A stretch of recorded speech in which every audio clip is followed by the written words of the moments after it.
What would you say to someone like yourself before you actually got started, right? Who's kind of in a position of, maybe they've heard some bad things about CrossFit, but they're kind of intrigued. Yeah. What would you tell that person?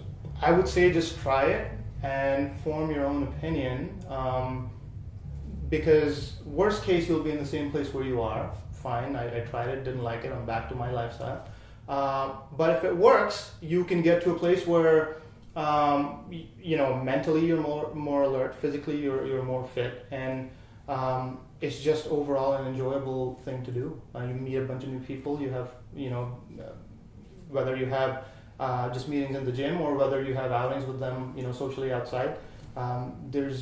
It's a win-win. Sure. Yeah. And what were you telling them about selecting a gym? What should they look for? They should look for a place which doesn't just make you. There's two different approaches and they're contrasting, right? I've seen them at other places.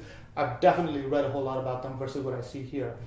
The first approach is, I'll show you this movement in 2 minutes, and I'm going to put a clock on, and I'm going to say, okay, get me as many reps of this movement in whatever time, and you just go do it. Whether you're doing it right or wrong doesn't matter. I'm going to take your score. I'm going to stick it on this whiteboard, and that's it. The second approach is, don't worry about the time. Don't worry about anything else at the moment. Don't try to compete with other people. Just get this right.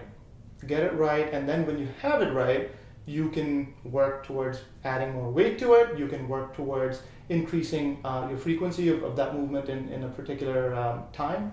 And that's what we do here, and that's what I really, really like. Between Paul, Nettie, Melissa, everybody else who's coaching, I never feel that you're pushing for us to just do more if what we're doing isn't as close to perfect as it can be.